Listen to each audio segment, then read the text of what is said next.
Aleluia, aleluia, aleluia. Nós falamos hoje de manhã já sobre um tema que é importante para a nossa caminhada cristã, que é tenha fé, não é o fim. Porque uma certeza nós temos se nós caminhamos com Cristo, uma certeza absoluta. Se o nosso caminhar é com Cristo, nós temos uma promessa absoluta. Nós temos uma promessa fiel e verdadeira. O próprio Senhor Jesus disse, quando Ele está chegando no fim das últimas instruções aos seus discípulos, Jesus vai dizer, olha, se vocês, e Jesus está ensinando eles, se vocês cumprirem aquilo que eu estou ordenando a vocês, se vocês viverem de acordo com aquilo que eu estou ensinando vocês, se vocês praticarem aquilo que eu tenho ensinado vocês, aquilo que eu tenho vos ordenado, então, tenha uma certeza, eis que estarei convosco todos os dias até a consumação dos séculos. Olha aí que eu falei, alguns entenderam, deram glória a Deus. Se você tem uma vida que é caminhar comigo através daquilo que eu tenho ordenado, ensinado pela minha palavra, se você está andando comigo através daquilo que eu tenho ensinado pela palavra, eis que estarei convosco todos os dias até a consumação dos séculos. Que notícia maravilhosa, hein? Para aqueles que andam segundo a palavra de Deus. Você imaginou isso? Todos os dias, sejam aqueles de grandes conquistas, aqueles de conquistas que não são tão grandes, mas naqueles dias difíceis da vida que surgem mesmo. E quando Jesus diz assim, olha, eis que eu estou convosco todos os dias até a consumação dos séculos, isso é verdade, Ele é fiel para cumprir.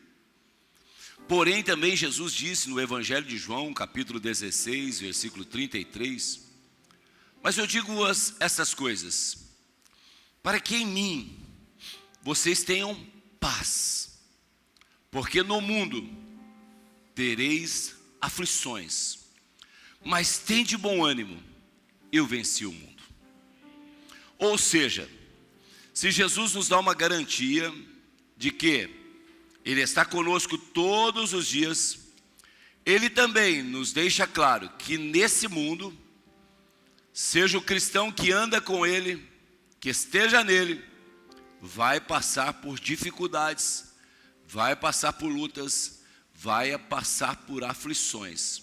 Mas, nós estando nele, nós estamos seguros de que chegaremos bem ao final do processo. Amém? E de manhã nós falamos sobre isso. Sobre Jesus ensinar na teoria e Jesus ensinar na prática. Eu citei aqui o exemplo e vou repetir esse exemplo porque faz parte da introdução, depois nós vamos para um outro texto. Mas a introdução é importante para que a gente entenda o que é teoria e o que é prática. No ano de 1987, Samuel, faz tempinho, né? Mais ou menos um pouquinho. Eu tirei a minha carteira de habilitação. Completei 18 anos, faz as contas aí.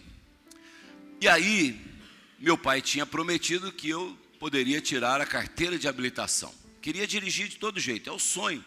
Acredito que é o sonho do Davi também, de completar 18 anos e ganhar uma carteira de habilitação do papai e da mamãe, né, Davi? Pegar o carro, comer um lanche, dar um passeio, vir para a igreja, vir para o ensaio, motorizado. É o sonho aí da criançada, né, B? 18 anos, tirar a carteira de habilitação. Também meu sonho. Pior que passa muito rápido depois que completa 18 anos, hein? Nunca vi coisa para ser tão rápida que é depois que tira a carteira de habilitação.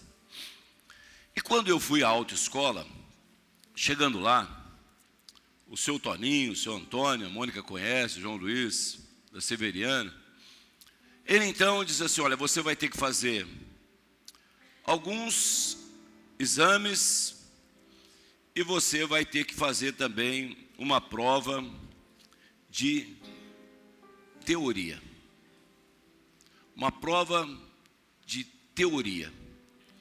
E para isso, você vai levar esse livrinho para casa e você vai estudar ele, porque você vai ter uma prova teórica. Alguém fez prova teórica aqui de autoescola? Receberam o livrinho também? Acho que agora não tem mais nem livrinho, né? Agora é tudo aplicativo, eu acho. Não sei como é que está mais. Mas na minha época, em 1987, era um livrinho. A autoescola dava o livrinho. E naquele livrinho, se eu não era muito bom para estudar, né? Mas naquele livrinho fui, ó, passava horas ali estudando as placas. Por quê? Porque eu sabia que teria que realizar uma prova teórica daquilo que eu estava aprendendo. Então eu fui olhar as placas de trânsito, o que significava a seta para a direita, a seta para a esquerda, ou mesmo manter distância, planagem. Eu fui vendo aquilo e fui estudando afinco, porque eu não queria repetir. Eu tinha pressa de tirar minha carteira de habilitação. Então eu estudei e de repente chegou o dia do exame. Eu fui, sentei lá, e aí foi me dada uma prova, e aí vinha à mente tudo aquilo que eu tinha estudado, Daiane. Foi benção. Fiz lá a prova teórica e fui aprovado. Lá na delegacia que eu fui fazer, eu lembro direitinho, delegacia civil. Fiz lá a prova, entreguei, dali a pouquinho, liguei lá na autoescola e disse, olha, você foi aprovado. Agora, vamos para o segundo estágio, que é agora a prática. Se você teve a teórica, você vai ter que ter a prática agora. E aí, eu deixei o livrinho de lado, e agora não vi a hora. No outro dia, 8 horas da manhã, você vai ter a sua primeira aula de autoescola prática. Vou falar a verdade para vocês aqui, à noite nem dormi, de vontade de aprender e ter a minha carteira de habilitação. Chegou o momento, parou na porta da minha casa, um Fusca, cuidado escola. Saí, Juninho, fui lá, estava o instrutor já sentado do lado do passageiro. Rapaz, foi que benção. Sentei no volante e o instrutor do meu lado. Dei uma olhadinha e olha, hoje eu não sei o carro que fazem aí as autoescolas, as aulas aí, não sei que carro que é mais, se é automático, não é automático. Mas na minha época, em 1987, era Fusca. Era um Fusca. E aí, eu sentei naquele Fusca azul, me sentindo ali um melhor motorista. Mas eu estava seguro que do lado do meu lado passageiro estava um instrutor, me dando aula prática de como dirigir. Pastor, o senhor já não dirigia? Dirigia, de vez em quando dava uma dirigida, mas não como deveria ser. E ali eu estava aprendendo como dirigir corretamente, sem os vícios de quem aprende dirigindo sozinho. Ali eu tinha um instrutor. E o interessante é que o Fusca, o instrutor do meu lado, ele dizia assim, ó, engata a primeira, embreia, né? Engata a primeira e sai. A Débora fez isso já, né? Dá uns pulinhos assim, né? Mas interessante que ele do lado, como instrutor, ele não deixava o mal acontecer. Por quê? Quando a gente começava a soltar o pé da embreagem meio rápido e o carro começava a soquetear, imediatamente ele tinha uma embreagem e um freio do lado dele. Quem lembra disso? Que o instrutor ali tinha também um freio e uma embreagem. Para quê? Caso a gente tivesse dificuldades, ele embreava. Ou se nós não tivéssemos habilidade para frear, ele freava, evitando o mal. De que a gente pudesse atropelar alguém, bater num outro carro, bater no muro, se ferir ou ferir alguém. Isso chama instrutor, que estava ali para me ensinar na prática o que é dirigir. Eu quero crer que muitos aqui passaram por isso. alguns mais recentes e outros aí um tempinho já, né, João? Já faz tempinho também, né, que você já passou pela autoescola. Quando nós fizemos as aulas práticas, devidas, chegou o momento do exame. O exame agora era daquilo que você tinha aprendido na prática, exame de direção. E ali eu morava no fundo da igreja, em Pinhal, e naquela avenida era ali que fazia os exames, Neto. Os exames eram ali. E aí, no dia do exame, aquela avenida ficava cheia. Acho que a Mônica lembra disso. Por quê? Porque em 1987 poucos tinham televisão. Em 1987 não tinha celular nem computador. Era telefone fixo só. Então a gente não tinha muitas as coisas para a gente ver. E aí não podia ir em festa, não podia fazer nada, mas assistir ao exame de baliza, que a gente chamava, a gente podia. Então a avenida ali embaixo da Mangueira ficava cheia de gente, porque muita gente fazia prova no mesmo dia. Eu estou falando de uma prova teórica e agora uma prova prática. E ali começava a chamar as pessoas para fazer a aula e agora o exame prático, se você estava habilitado ou não para dirigir. Se aquilo que o instrutor tinha te passado no dia a dia das aulas, agora te daria a habilitação para você dirigir um veículo. E aí chegou o meu momento. E aí fui lá, fiz as balizas, tudo certinho, Juninho, que benção, falei, que maravilha. E aí diz, agora a gente vai para a rua, exame de rua. Fez isso também, Samuel? Exame de rua? Aí o instrutor senta do lado, aí não é mais o instrutor, aí é o investigador que foi com a gente. Trabalhava na banca, que a gente chamava, banca. Aí ele senta do lado, só bom dia, não tem muita conversa, fica só prestando atenção de como é que você vai reagir. Aquele tempo não usava cinto, mas a gente tinha que dar seta para tudo, vai sair é seta, freio de mão. E ele só do lado observando, e mais duas pessoas atrás que depois trocariam de lugar com você.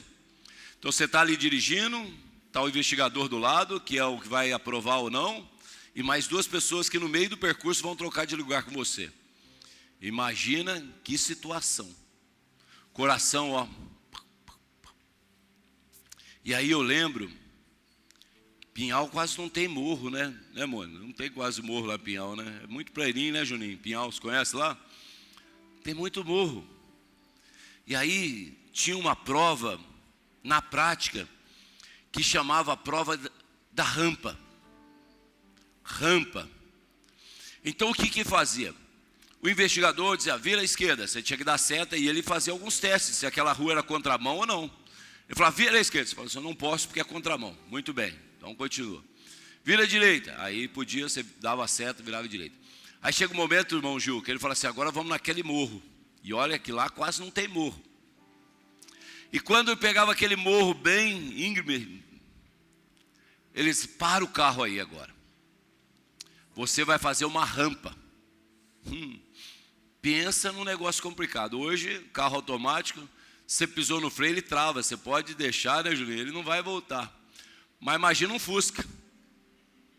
Você parar numa rampa e dizer assim, ele não pode voltar. Porque se voltar, você já pode descer e sentar atrás e o outro já vai tomar o seu lugar. Era um teste. Se aquilo que nós tínhamos aprendido nas aulas, agora nós estamos colocando na prática. E olha, eu amo um Fusca, mas pensa numa dificuldade para quem está tirando carta. O freio é aqui em cima, o acelerador lá embaixo. Aí você tem que fazer uma manobra com o pé assim, ó. Ponta do pé no freio e o calcanhar no acelerador. E aí ele fala, pode soltar o freio de mão. Você solta o freio de mão e o seu coração está assim, a sua perna tremendo, né? Porque você está ali, ó.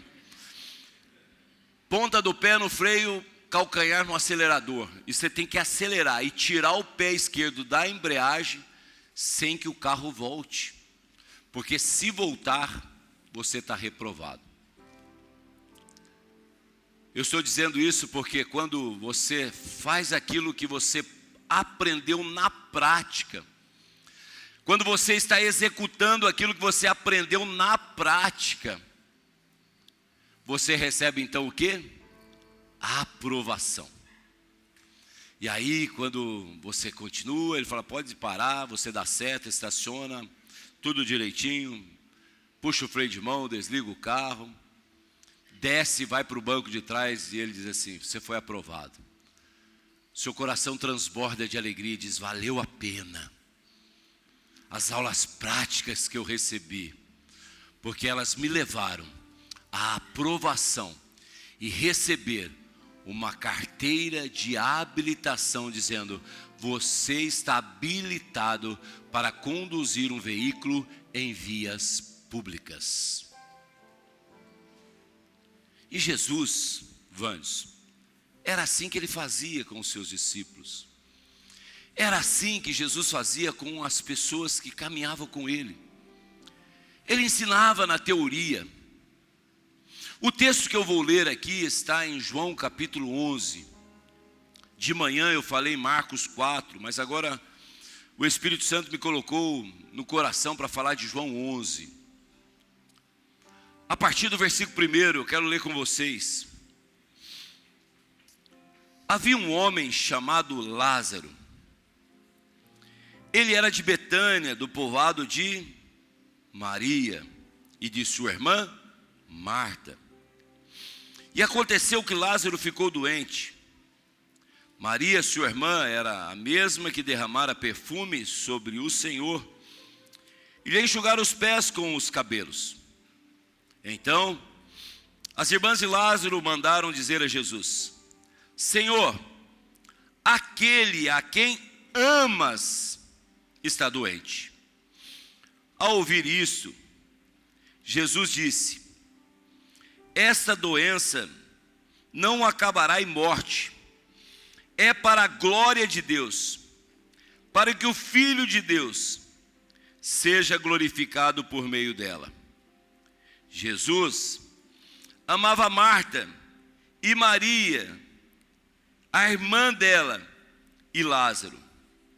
No entanto, quando ouviu falar que Lázaro estava doente, ficou mais 2 dias onde estava. Amém? Muito bem.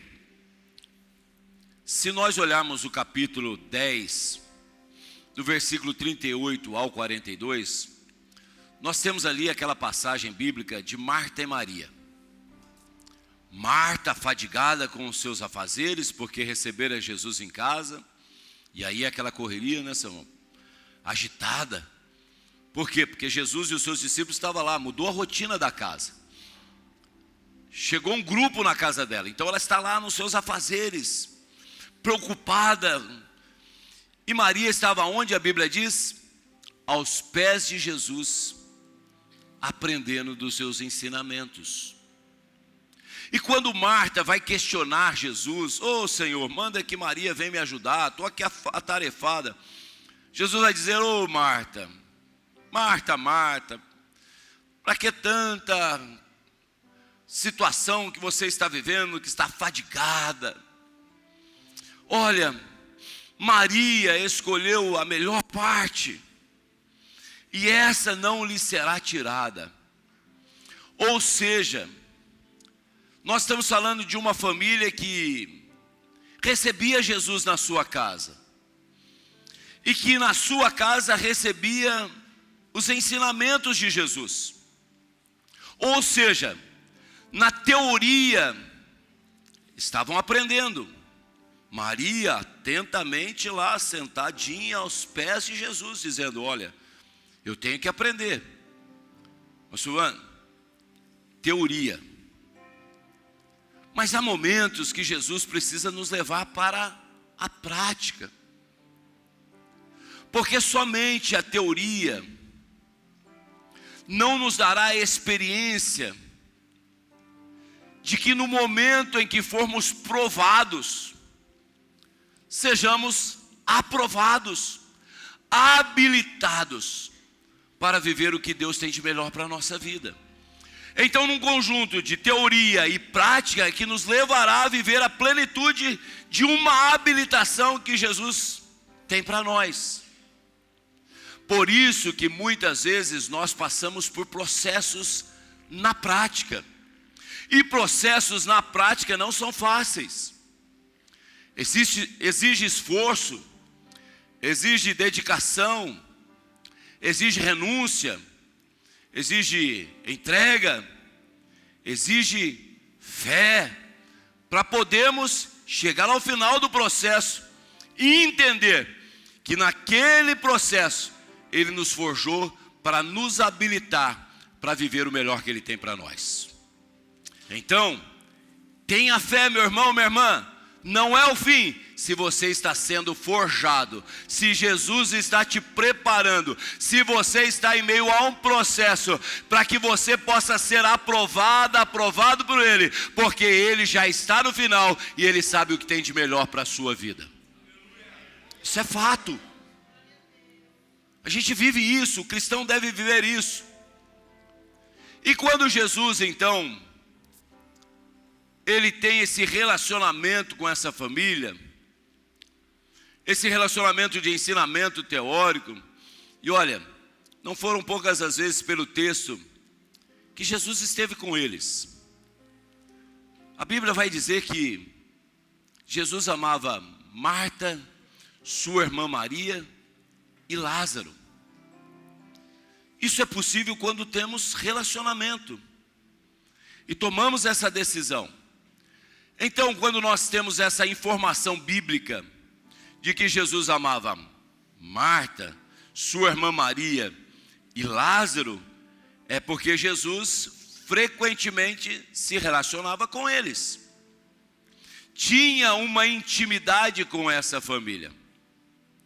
Agora, quando entramos nesse contexto do capítulo 11, e olha, esse milagre, o único evangelho que relata isso é o de João.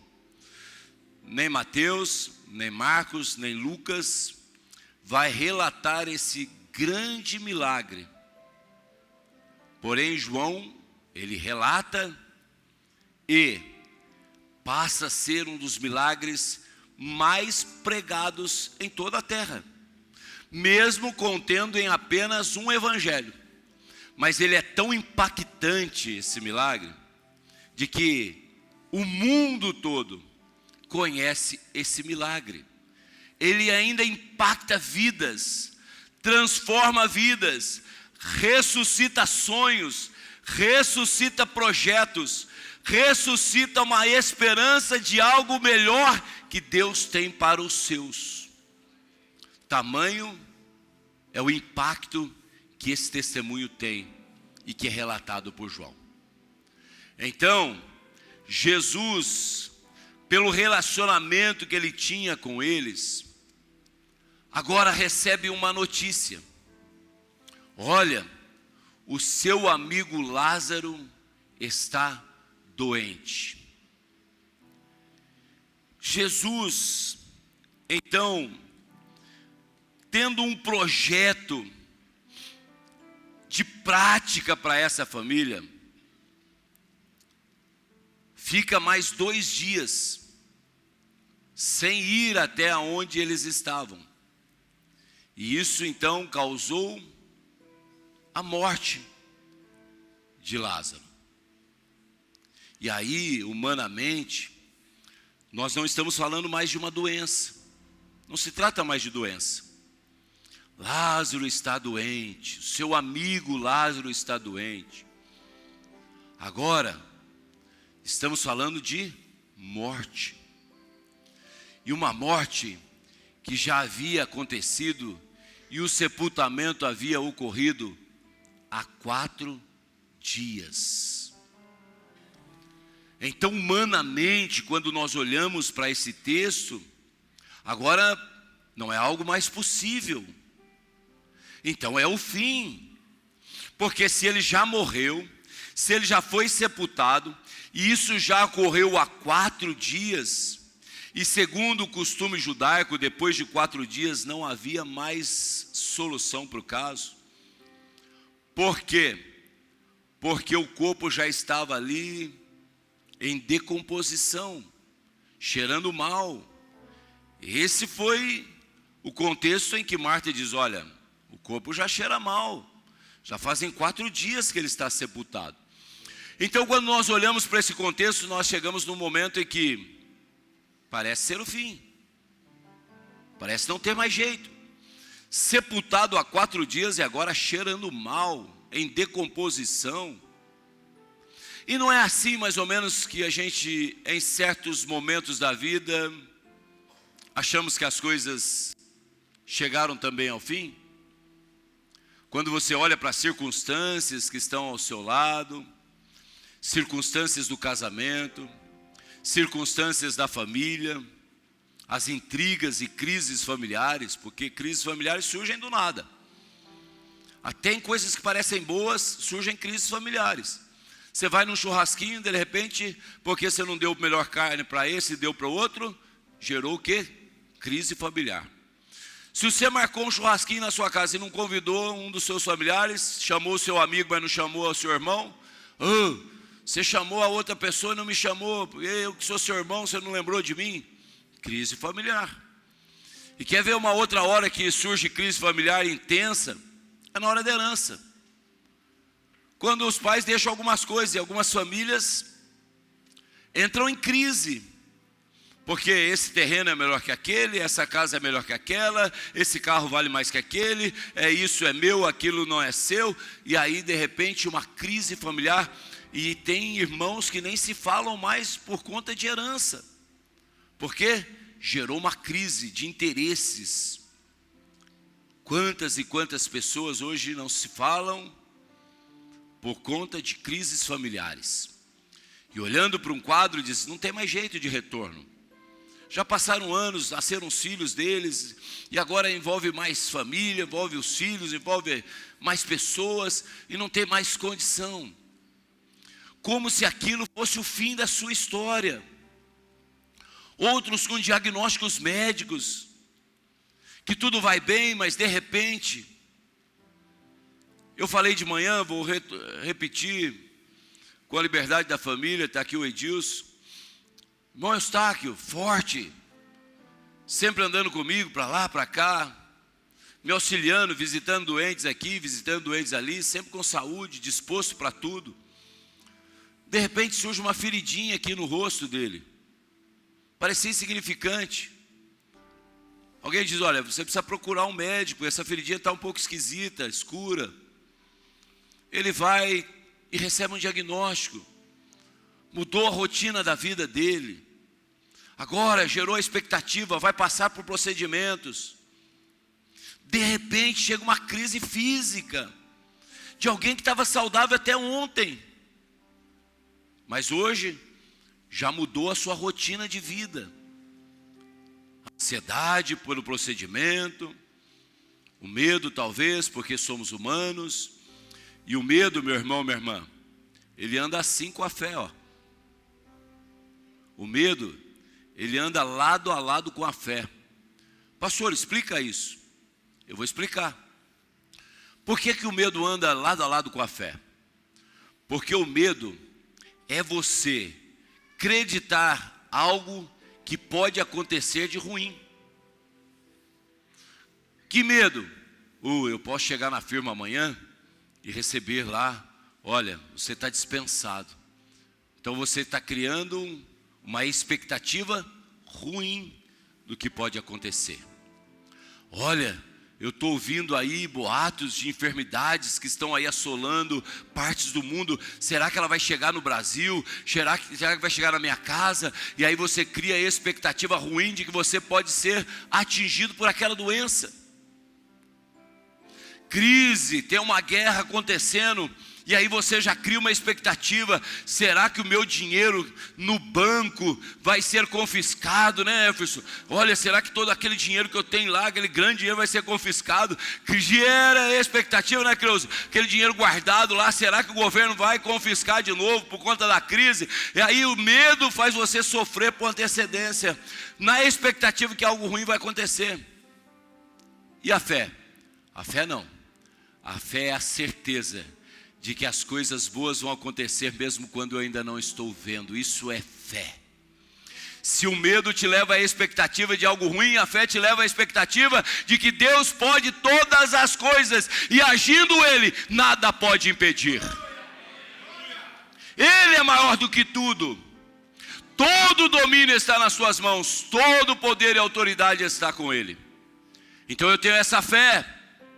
A fé que me faz crer que Jesus veio ao mundo, não por ser ali um mártir, mas para ser o salvador da humanidade, para que todo aquele que nele crê não pereça, mas tenha vida eterna. É a fé que me faz enxergar esse plano glorioso de salvação.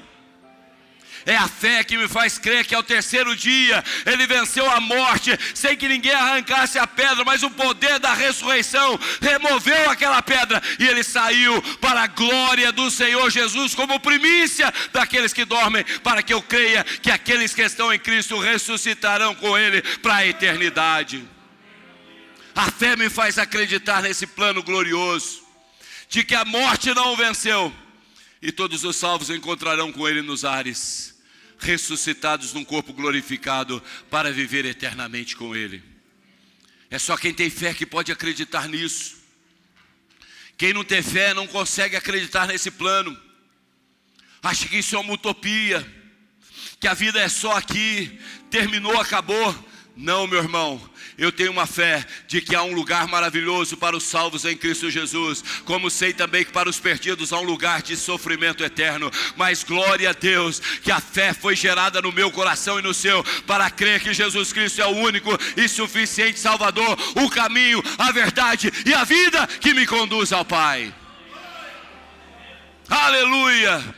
O Espírito Santo me revela esse plano glorioso, e a fé gerada para que eu creia que Jesus veio para mudar a história da humanidade, para ressuscitar planos, para ressuscitar sonhos, para ressuscitar projetos, quando eu e você, na nossa incapacidade humana, como também éramos incapazes de nos salvarmos.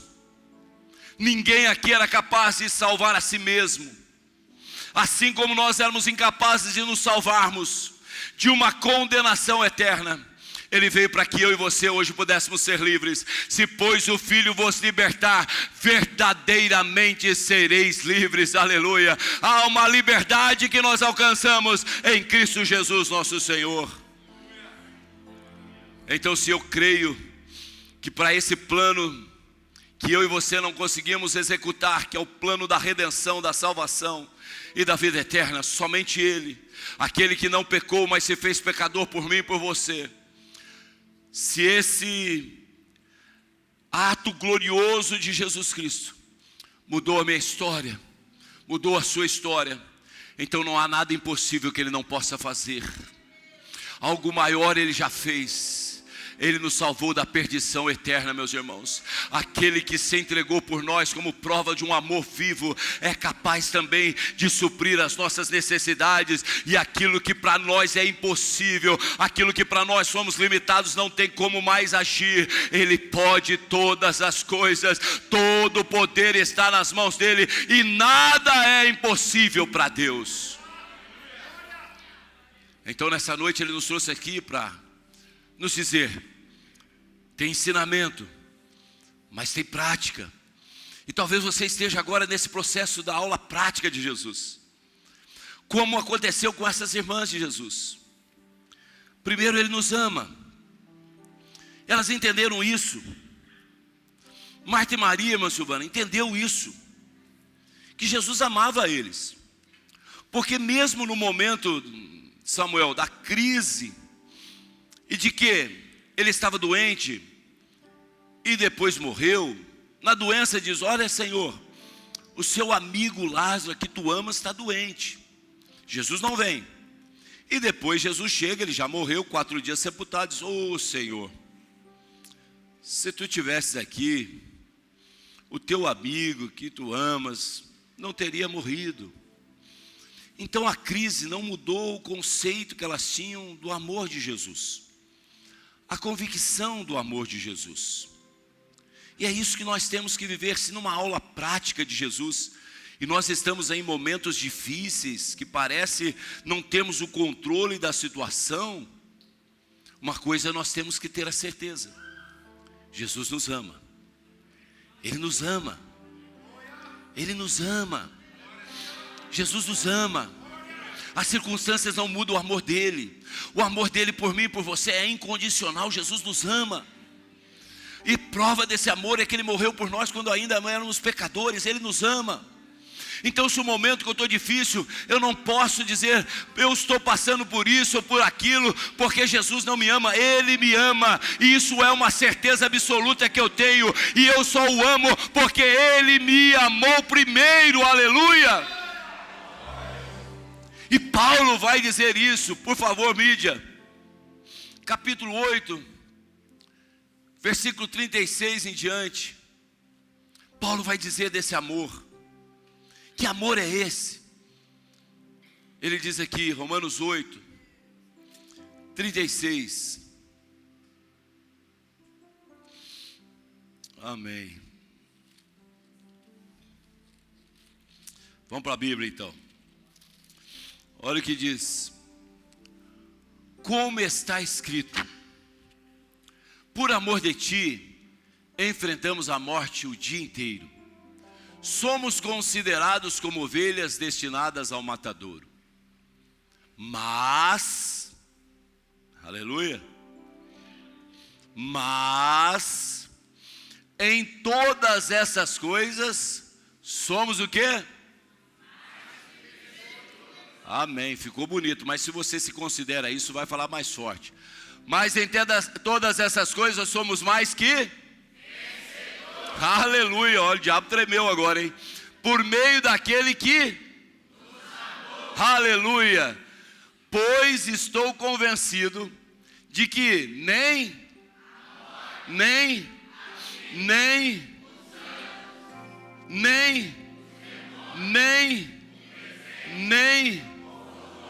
poderes, nem em toda a criação será capaz de nos separar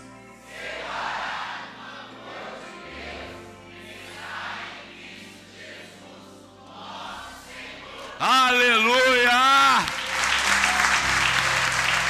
Ou seja, se eu estou passando pela prova prática, nada nos separará do amor de Deus que está em Cristo Jesus para conosco. Vamos lá? Ó. Mesmo sendo assim, um pobre pecador, Deus me ama. Vai prestando atenção no que você está cantando. Mesmo sendo falho, mesmo sem merecer, Deus me ama. Oh, aleluia, Ele me ama, Ele te ama. Processos são necessários, é por amor mesmo. É porque Ele nos ama que passamos por processos.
Declare isso com fé, com certeza.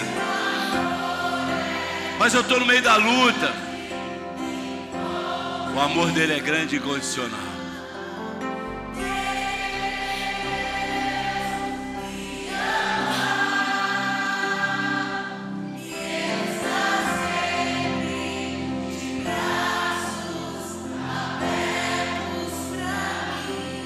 Já imaginou isso?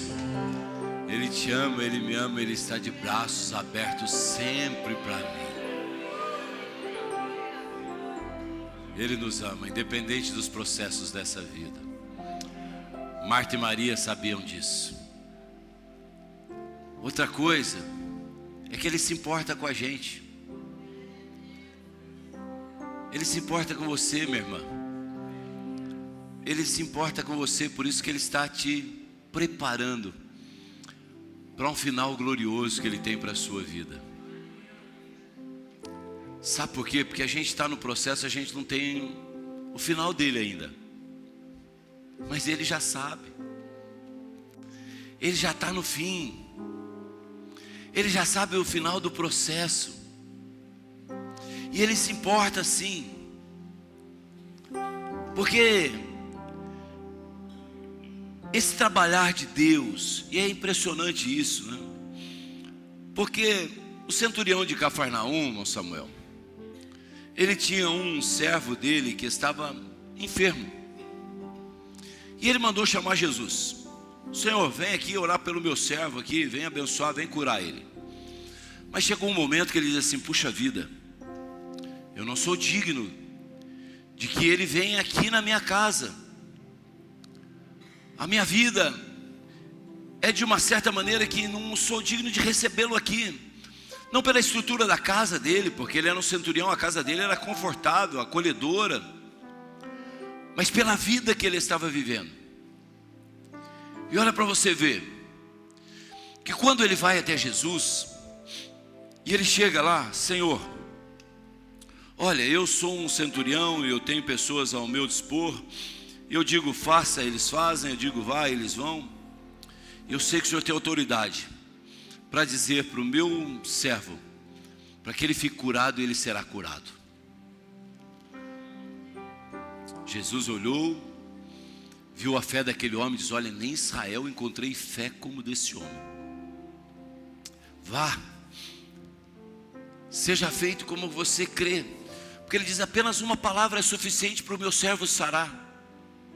Apenas uma palavra. Um homem que tinha uma vida que não era digna de receber Jesus, que ele entendeu isso, que ele não era digno de ter o Jesus na casa dele pela vida que ele vivia, não pelas estruturas que ele possuía.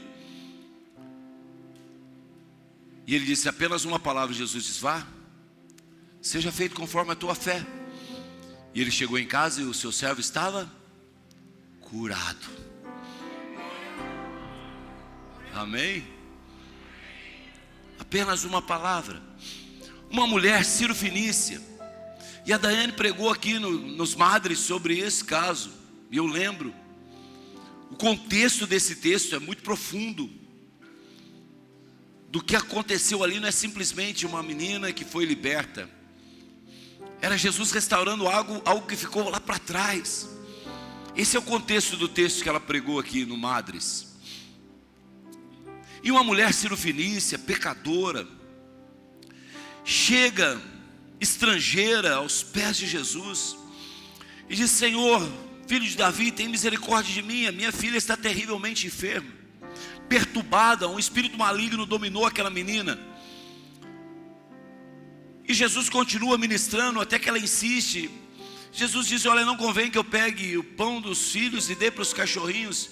E aquela mulher, numa atitude, diz assim: olha, Senhor, eu sei, mas também os cachorrinhos comem das migalhas que caem da mesa dos seus senhores. E Jesus diz: grande é a tua fé, mulher. Vá, seja feito conforme a tua fé. E a filha daquela mulher, o que aconteceu? Foi liberta. Ela chega em casa e a filha está liberta, curada, transformada. Se uma mulher estrangeira, pecadora, recebe de Jesus apenas pela palavra o milagre da libertação, se um centurião pecador recebe de Jesus por uma palavra aquilo que ele desejou, pediu, a cura do seu servo, imagina essa família que acolhia Jesus na sua casa e eram chamados de amigos de Jesus. Se Jesus tivesse dito uma palavra: Lázaro, fique curado, imediatamente Lázaro seria curado. Por quê? Porque Ele se importa assim conosco. E elas tinham uma fé de cura, porque elas disseram: olha, vai chamar Jesus, porque Lázaro está doente. Olha, a situação está fugindo do nosso controle. Eu não sei cronologicamente, talvez o Antônio saiba, que ele é mais estudado que eu, qual dos três era o mais velho. A Bíblia não fala. Mas apesar de não parecer, porque eu tenho duas irmãs bem jovens, estão aí ainda na flor da idade, mas apesar de não parecer, eu sou caçula, irmã Maria Cruz. Eu fui o último a nascer. E eu falo para os irmãos: não para no segundo não, vai para o terceiro, porque se parasse meu pai no segundo, eu não estaria aqui hoje. Que bom que meu pai foi para o terceiro, viu, Everson?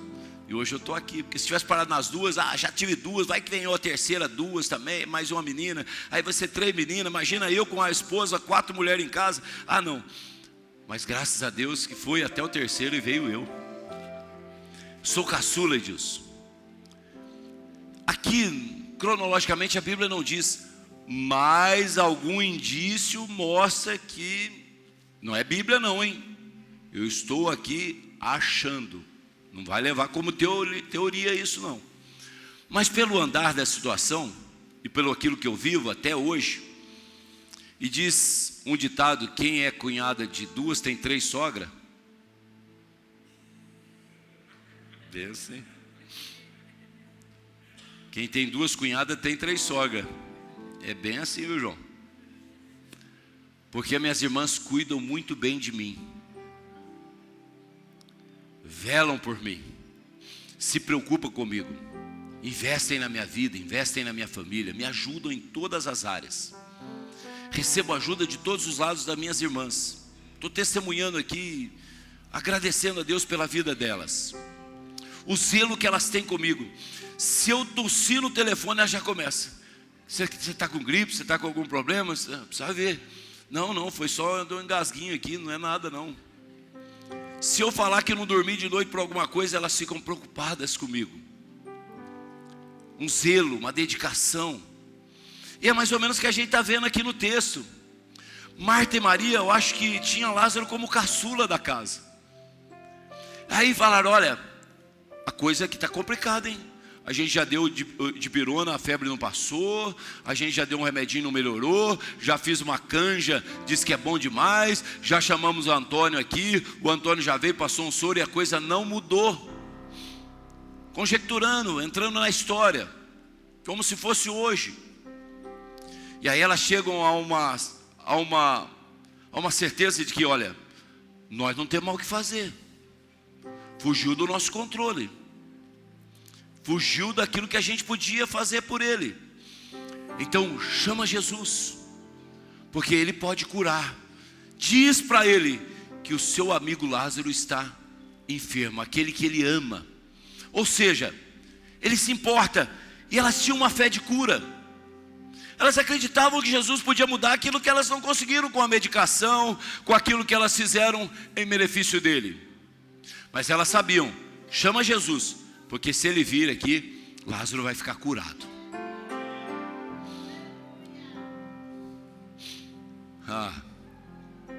Mas ele se importa tanto com a gente que ele tem algo muito maior e melhor para nós. Vou repetir. Ele se importa tanto com a gente que ele tem sempre algo maior e melhor para nós. Elas tinham uma fé de cura e Jesus estava forjando elas na prática agora de algo que elas não podiam resolver. Porque se é algo que a gente pode resolver, a fé não é colocada em ação. Nós cantamos de manhã rompendo em fé. E a gente rompe em fé quando a gente não tem o domínio da situação. E elas precisavam na prática entender isso, que quando elas não tivessem mais o domínio da situação, aí entra o Senhor com algo muito maior e melhor.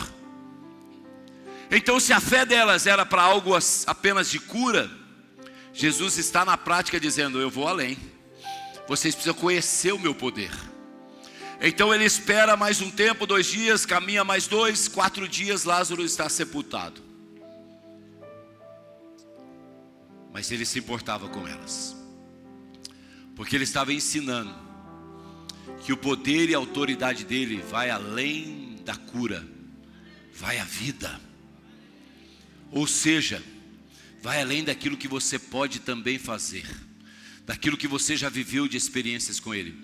Mas agora, pastor, eu estou no ápice da minha crise, no meu casamento, eu estou no ápice da minha crise, nós já estamos pensando no divórcio, não tem mais jeito, agora chegou ao fim, eu não consigo mais olhar para ela, eu não consigo mais olhar para ele, a gente não consegue mais ter diálogo, a gente está acertando tudo já para se separar de vez, ele vai levar a vida dele, eu vou levar a minha vida. Ó pastor, o meu filho já não tem mais jeito, nós já tentamos de tudo, fizemos tudo que era possível. Ó pastor, a minha situação financeira está demais, não tem mais como, agora é uma bola de neve que juntou, é boleto daqui, é o cartão ali, as coisas estão difíceis aqui, e eu não tenho mais o controle. Ah pastor, a doença, chegou um diagnóstico, eu já fiz tudo aquilo que era possível, mas o tratamento não tem o efeito, e a situação é de dias piores. Olha pastor, a situação está difícil. Olha, nessa noite o Senhor te trouxe aqui para dizer: tenha fé, não é o fim, Ele está te forjando para que você glorifique o nome dEle, e a sua vida seja transformada,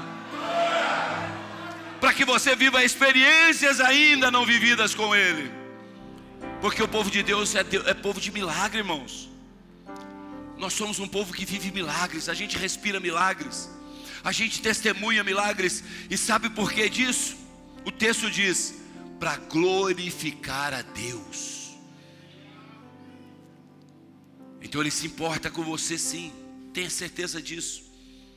E aí vem o cuidado, vem o cuidado aonde você não consegue mais fazer, porque Ele cuida de nós. Ele vai, recebe essa informação: olha, ele já morreu faz 4 dias, está sepultado, corpo em decomposição, já cheira mal. Ele diz: me leva lá. E chega diante do túmulo, uma pedra. Ele diz assim: tem coisas que você pode fazer, então faça, não é o fim. Remove a pedra. O que é para você fazer, meu irmão? Faça. Remover a pedra, você é capaz. Você é capaz, minha irmã. Dúvidas, incertezas, remove essa pedra da incredulidade, dos sonhos interrompidos, dos projetos interrompidos. Remove a pedra. Sabe por quê? Porque Ele cuida de você. Deus cuida de mim. Deus cuida de você. Porque diante daquele túmulo, Jesus chorou, removeram a pedra, e Jesus dá uma ordem de comando: Lázaro, sai para fora.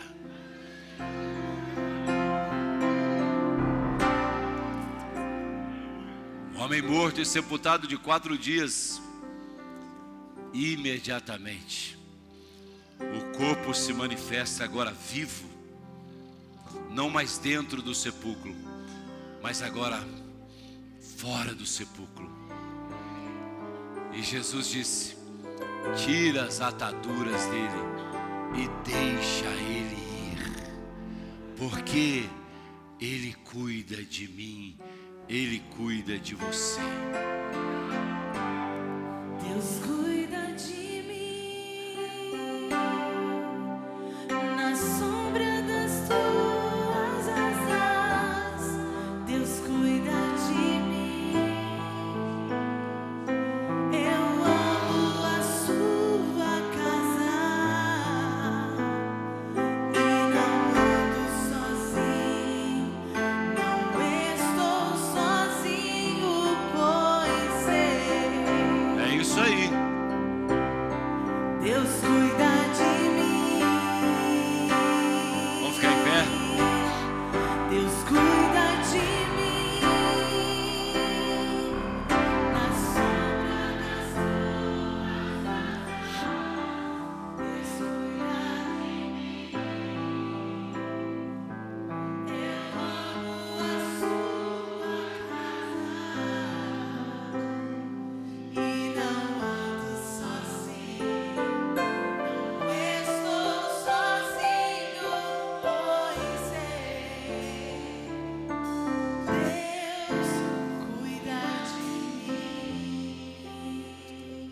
Alguns diziam, porque ainda não tinham visto o que Jesus fez. Pode ser que alguém que ainda não viu o que Deus tem para a sua vida possa dizer assim: olha, mas você não crê em Deus? Mas Ele não te ama? Ele não importa com você? E Ele não cuida de você? Por que então Ele não operou ainda um milagre na sua vida? Sabe por quê? Porque muitos disseram isso. Olha, Jesus não é amigo deles? Lê o texto todo lá do capítulo 11. Jesus não é amigo dessa família?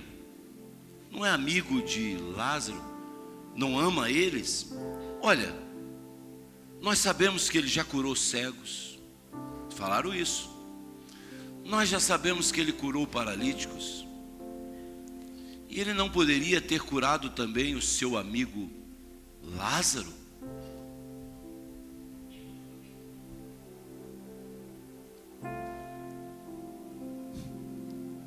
É que eles não conheciam quem é Jesus. Mas eu e você que conhecemos Ele, você pode dizer com propriedade: Deus cuida de mim. Não importa o tempo, não importa a maneira, Ele não atrasa, Ele não adianta, e Ele não erra nos seus projetos. Propósitos de Deus para a glória dEle serão cumpridos na minha e na sua vida. Isso é uma certeza.